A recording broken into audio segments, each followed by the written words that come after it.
Today we're diving into the enigmatic world of the 5 elders, focusing on their hidden powers and how their names relate to planets.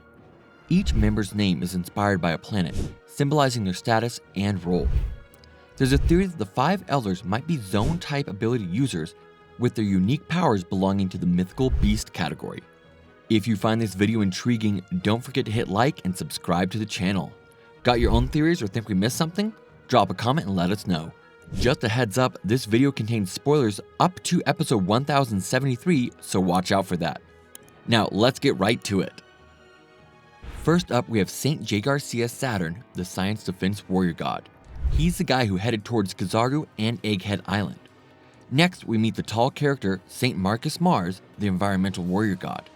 Notable for his mustache, he's said to be modeled after Daisuke Tagaki, a leader of the freedom and people's rights movement in Japan. Interestingly, Saint J. Garcia Saturn is thought to be based on Karl Marx, one of the founders of socialism. Moving on to Saint Topman Warkuri, a distinctive 5 elder with a mark on his forehead. He was the one who got angry looking at Nika's wanted poster saying, "Reprint this, don't release such a thing to the world."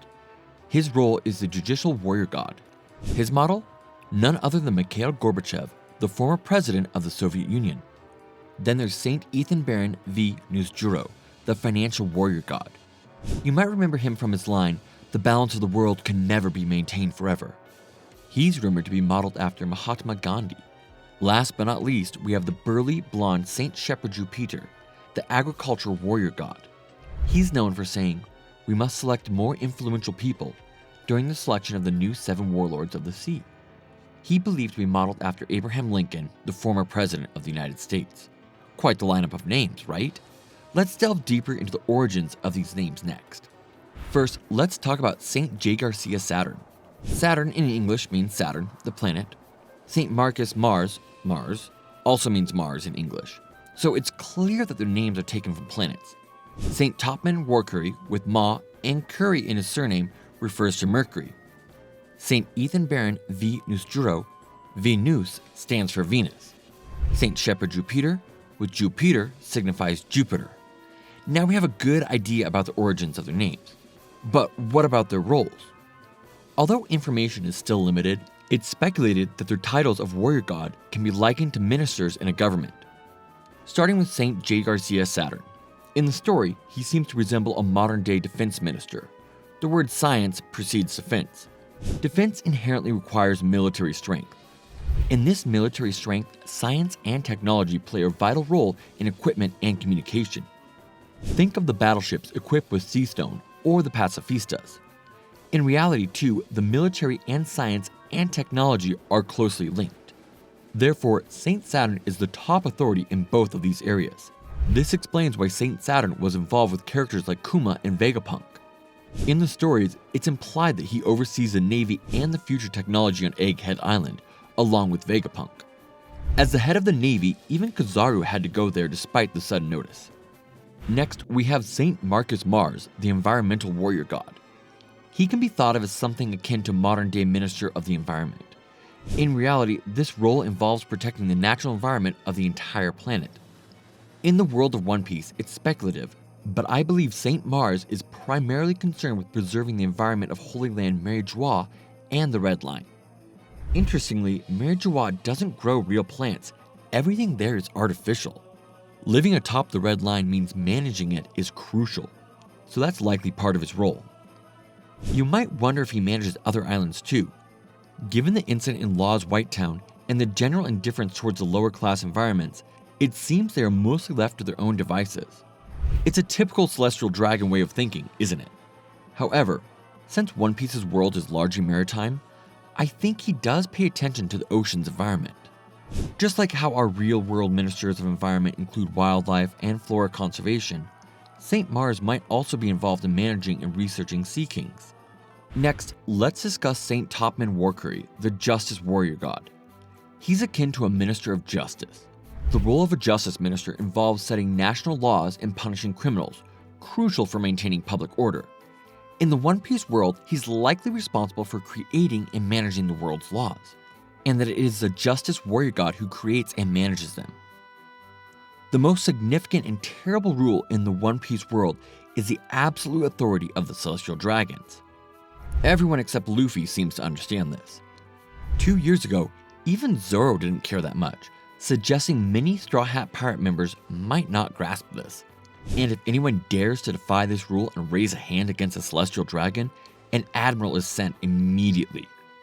Although the laws created by the Justice Warrior God might seem more for the Celestial Dragons than public safety, they do play a role in maintaining order. In reality, the Minister of Justice oversees prisons through its Criminal Affairs Bureau, implying a similar responsibility in One Piece for Impel Down. This brings us to Impel Down, the underwater mega prison incarcerating the world's most dangerous criminals, which Saint Warcry might be managing. There's even a past statement supporting this theory. In episode 1053, when reacting to Luffy's new bounty poster as a 4 Emperor, Saint Warcry says, "What is this photo?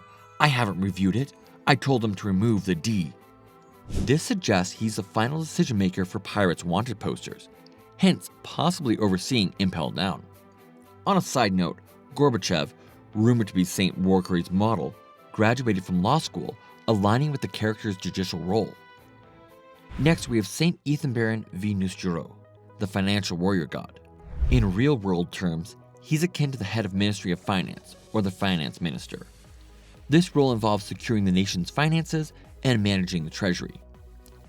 In One Piece, the main source of revenue is likely the Heavenly Tribute, and Saint Nusjuro's role would be managing and distributing this money, possibly even creating the system for collecting tribute from the world government member countries. This distribution likely includes funding for pirate bounties. Maintaining the Navy also requires financial resources, emphasizing the importance of money.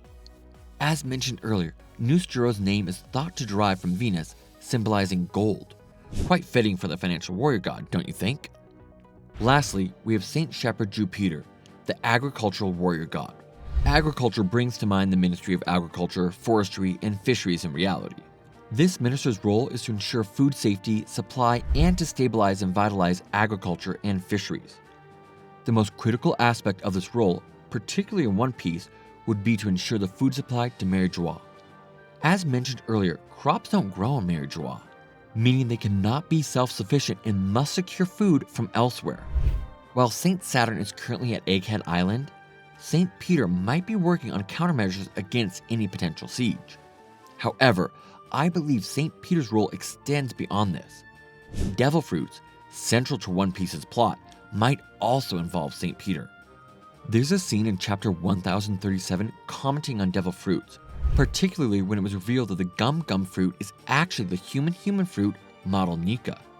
Saint Peter said, "Why did the world government give that devil fruit another name? To erase its name from history." This implies his involvement with devil fruits. From this, we can infer that the 5 elders each hold roles similar to real-world ministers, supporting a world centered around the celestial dragons. Having discussed the origins and roles of the 5 elders, let's next dive into their abilities. Finally, let's delve into the speculated abilities of the 5 elders. Given the revelation that Saint Saturn is an ability user, and the silhouettes of the 5 characters in chapter 1085, it's believed they are all likely zone-type ability users. With Saint Saturn's ability revealed, it seems plausible that the others have similar powers. Thinking meta, we've seen groups like Kaido's Beast Pirates composed of ancient zone users and Big Mom's crew with food-themed devil fruits. Moreover, zone types are said to have wills of their own, as seen with the Falcon and Jackal in Alabasta and various animals in Impel Down. So it wouldn't be surprising if Mary Joie also harbors zone-type abilities like Saint Saturn's.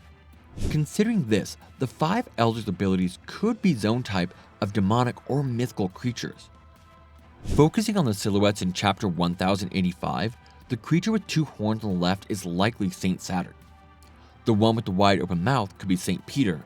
The figure resembling a person in Hagoromo, possibly Saint Nusjuro. The bird-like creature is likely Saint Mars. And the one on the far right with ears and fangs could be Saint Warcry. This interpretation is based on the scene where Sabo is seen carrying King Cobra. Based on the silhouettes and the standing positions of the 5 elders, your observations seem quite plausible. Let's consider the possible devil fruits for each. For Saint Saturn, the Ushi-Oni, a mythical creature with a bovine head and arachnid-like body, appears to be the inspiration. This aligns perfectly with Saint Saturn's appearance and the planet Saturn as his namesake, considering the Ushi Oni's terrestrial and spider-like attributes. Next, for St. Peter, the basilisk is a potential candidate. This mythical creature varies in legend but often combines avian and serpentine features, resembling a snake or dragon-like lizard. The correlation with St. Peter's silhouette is notable. Intriguingly, basilisks are said to cause harm to crops, which paradoxically contrasts with St. Peter's role as an agricultural warrior god. However, it might symbolize a power that can both enrich and diminish food supplies, depending on its use.